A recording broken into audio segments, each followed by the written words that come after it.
This is Jack White from the United States. You are listening to 89 FM, The Radio Rock. Fala galera, beleza? Eu sou o Wendell Correia e hoje eu vou conversar com o sensacional Jack White, que vai lançar 2 álbuns em 2022, um chamado Fear of the Down, em abril, é um álbum um pouco mais elétrico, né, mais pesado, e outro acústico chamado Enter Heaven Alive, em julho. Ele já lançou algumas músicas desses 2 álbuns aí, ele vai entrar por áudio para conversar comigo, trocar ideia sobre esses novos lançamentos, Brasil e muito mais, tudo com exclusividade para 89, a Rádio Rock. Hi Jack, Hello, how are you, man? I'm great. I'm great. Been working, nonstop here in Nashville, these last few days, and my kids keep waving to me from the other side of the room at times, so wondering where I am, how long I'm going to be playing guitar or taking a photo or filming a video or talking to people like yourself. So it's funny to things are, an album is starting to come out when I'm starting to see that happening. Jack, do you enjoy doing press? You can be honest with me.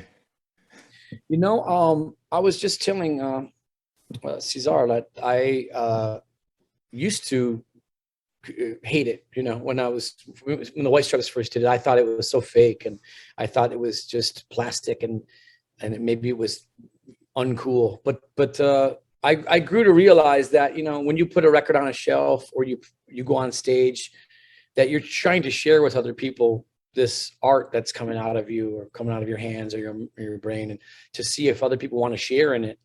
So it's really just the same as that. This, me and you talking right now is very similar to performing in front of a crowd or putting a record on a shelf. I appreciate it. Yeah. I'm glad to talk with you again, because last time we met, we were on backstage in São Paulo at Pop Load Festival 2019. It was a great night, Record Tours and Patti Smith on the same night. So talking with you again, this time you say, things are going again, are happening again. Yeah, man, it's wild. I when the pandemic hit, everyone was wondering, oh my goodness, like, when are we going to be able to play a live show again? Is it going to be 6 months? Is it going to be 3 years? And it was scary for a lot of musicians for a long time there. Wow, how long is this going to last? And it's fingers crossed, pray to the Lord above that this is going to end soon, and we can get to, it's really the experience of people being able to listen to live music together, like church, like going to church, is so important and so necessary. Yeah, that's totally true. I really miss it. Yeah. Now you are releasing 2 albums on this year, this year 2022. Fear of the Down in April, Entering Heaven Alive in July. How was the process of writing and recording these songs? Were all written during lockdown? Yeah, they were all written in about 2021, really. About the end of 2020 I didn't write any music the whole year of 2020. I just worked on furniture, and I worked on Third Man Records at different projects, and just moved my creativity over to other ideas. And by the end of 2020, I started to write a couple songs, kind of thinking that I was just going to make a mellow record. I think it started to feel like it was just acoustic, mellow Sunday morning kind of thing. But quickly, the dams burst quickly, and I'd been cooped up long enough that all kinds of songs were starting to come out. And I just pressed record every day on them and let them happen. And here we are with 2 records. The song Take Me Back, there's 2 versions, the gently one and electric one. Yes, so the acoustic version came first. I'm trying to remember. No, it didn't. The electric came first because I was playing a bass guitar. I wrote a lot of songs on these records on bass. So I was playing a bass through a effects pedal, and I played that riff. And so it became an electric song first. And then I got a few musicians in, and I played all the instruments myself on the electric version. So then I asked these musicians, friends of mine, to come over. And it was the first time we had gotten together to record with other musicians in my studio. And I said, here guys, listen to this really heavy song. I want to record a real gentle, 1930s Django Reinhardt jazz version of this song. And they listened to it and quickly learned how to play their own version of it with me. And it was great. And how was when you have all the songs, you say, I've got to make it 2 albums? How did you decide it? I just let the songs tell me what to do. I let them decide, and they really sort of like were separating themselves on their own. The gentle ones got into one box, and the really heavy ones got into their own world. And that was just me standing back with my arms up, like letting them make the decisions, the songs themselves. That's the best thing to do, usually, for me. And today you released the title track, Fear of the Down. Why did you decide to name the album after this song? I thought that was a theme that kept popping up in my head, was this something I had read about, this word eosophobia, which was fear of the dawn, being scared of the sun coming up was such a strange thing. At first I thought it was some kind of vampire thing, but then I took it as something totally different and looked at it as a different multi-layered kind of metaphor, that maybe other people could get something out of. Maybe even people could get something out of it based on the pandemic coming to an end, going outside again, rubbing our eyes and opening the front door and going outside again. Do you prefer to work at night or daylight? I believe it's night, right? Well, you know what? If I start in the daytime, I can keep going all night long in the studio. I have no problem with that. But if I start too late in the day, I kind of like, let's just start tomorrow morning. It's, but it just depends what time I start, I guess. And why the name Entering Heaven Alive for the Mellow album? This was something I was reading about the prophet Elijah. I was reading something about him entering heaven without dying. And I thought, whoa, I never actually thought about that. I just always assumed one dies and then one goes to heaven after they die. I never thought about what if you went to heaven without dying. So I started to kind of dwell on this idea. It ended up being the title of the record. It seemed appropriate. Yeah, that's interesting. I've never heard about it. And you have used a specific color on your right as an identity. When you appear with a blue hat, even before you officially announced there was going to be 2 albums to be released, I know he's doing something with his solo projects. What is the concept?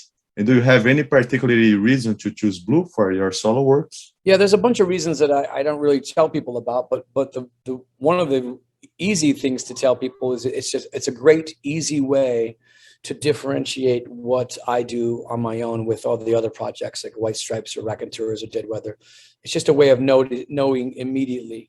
Because somebody might say, well, what's the difference between this and a White Stripes song? And or what's the difference between a Dead Weather song and a Raconteur song? And maybe they're all the same. I don't know. Maybe if it's the same songwriter, maybe they all come from through the same fingertips. And maybe someone could say that, and maybe they're right. But initially, just as maybe even a showbiz thing, let alone a design thing, maybe as just a showbiz thing, it's just nice to be able to say, you can visually look at this and tell this is different than the other projects. Do you care about your visual art as much as you care about your musical art, because you are also directing the videos?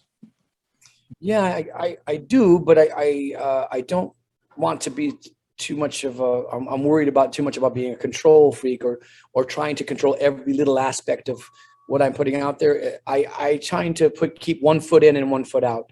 I care about it and I'm interested in it and I want it to be in a certain way, but I also trust a lot of people around me, the people at Third Man Records, the people at the pressing plant, the video directors, different things like that, most of the time. And I like to collaborate with those people and let them say, hey, what do you think I should be doing while I'm singing this song? What do you think this final record should be like when you buy it at the store?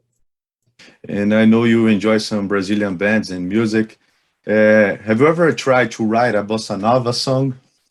Oh my goodness. You know what I need to do is, I don't know specifically if I have. Maybe somebody could tell me, maybe I have a song in the past that has had that.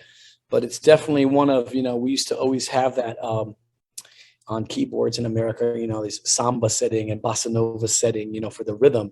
And I loved that when I was a kid. We had an organ in our house that had those settings. And it was always strange to me. Like I didn't know how to explain to somebody like what the difference between a bossa nova rhythm was from a samba rhythm or, tango or waltz or whatever these little settings were on these keyboards. But I always loved that they had that, and how you might even imagine somebody like at a church gathering or a funeral or something would pick these rhythms on this drum machine of a keyboard. I always thought that's so interesting. It's really hard songs how to play on the guitar, at least for me. Yeah, I agree. And you have worked with furniture and upholstery during lockdown, and you did a bench where you can listen to music, right? Yes, it was a project that's sort of like, it's almost like a working, like living sculpture in a way, really. It's called My Sonic Temple, and you can plug any instrument into it with a 1/4-inch jack, just like a guitar would plug in. And it has an amplifier and speakers and a lot of mysterious things that change and alter the sound that's going into it. So it's very bizarre. And it was a gift to Johnny Walker, who was the singer of the Soledad Brothers. He owns a studio that's built inside of a Masonic temple, an old Masonic temple in Kentucky. So he this was a thank you gift from me to him, and they use it in the studio often. I hear. That's crazy, man. Do you intend to sell this on for the main record store?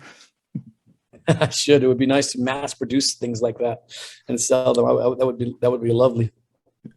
And talking about the albums again, do you have a favorite track? Oh man, I don't know, but this week I really love Fear of the Dawn, the song, as it's coming out. So I'm very excited about that. And next week I probably would be caught saying Heidi Ho was one of my favorite things that's on there. And you are going on tour in a few months. How the shows are going to be? Party one with the rough songs and party two with mellow songs. I already thinking about it. Yeah, I like concerts that go up and down in waves and flow, and the crowd is in control of the vibe. You know, I don't use a set list, so I let the crowd sort of tell me what to do. And it's great when you're able to say, okay, now is a good time for an acoustic song, a gentle song. Let's reel it in, and then we'll come right back and go heavy again. 15 minutes later.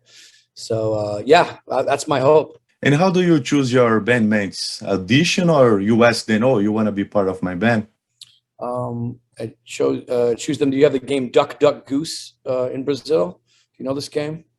Where you all sit in a circle and you tap someone on the head and you say duck, duck, duck. That's how it's blindfolded like that.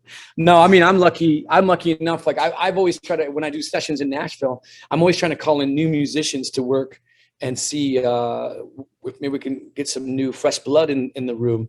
And by doing that in Nashville, I've met and worked with so many different people and been very lucky to say, hey, now I'm doing this thing. I get to have, this is my favorite drummer for this idea. And this is my favorite keyboard player for this moment where we can do this idea. Let's try it. And it's just, but you really have to get in a room and play music with people. You know, you really got to be lucky enough to be able to be exposed to these musicians. So that's nice. And this band, we're going out as a 4-piece quartet all year. And these rehearsals are sounding so powerful. Oh my God, it's just intense. Really good band. Yeah, I can imagine. And have you ever thought about writing your own autobiography or a kind of documentary about your life? Yeah, I think the problem is it feels like nowadays like people are writing autobiography while they're still in their 30s, you know, and it's so strange. I mean, they haven't even lived half of their life yet. Maybe I should wait till I'm, in my 90s or something. I don't know. Maybe some more interesting things can happen first. And do you listen to stream players or just vinyl and CDs? I listen to everything. I listen to vinyl. I listen to CDs. I listen to Tidal, Spotify. I listen to iPods with thousands of songs on iPods I've had for decades. It's like anything at any given time where we can get the music happening. Especially in the car too, like satellite radio in the car, and internet radio. We can hear music, and I have a Tesla car where you can hear radio stations from Brazil as you're driving around in Nashville, or from the Netherlands or from Australia. It's great to be able to just tune into different radio stations around the world and see what people are listening to. So please listen to our radio, 89 FM. I would love to. I'm sure I have. I probably already have. Yeah. Thank you so much, Aqua. I really appreciated the interview, the message you sent to the guys. Thank you so much. Oh, cool. Please tell them thank you. I appreciate it. And it's very kind of you to support the music that I make and the music we make at Third Man Records too. I really appreciate it, man. Thanks. Yeah, next time you come to Brazil, to São Paulo, visit us on the radio station. It's going to be a pleasure. I can't wait. Thank you. Thank you so much. All right. Bye-bye. 89, a Rádio Rock.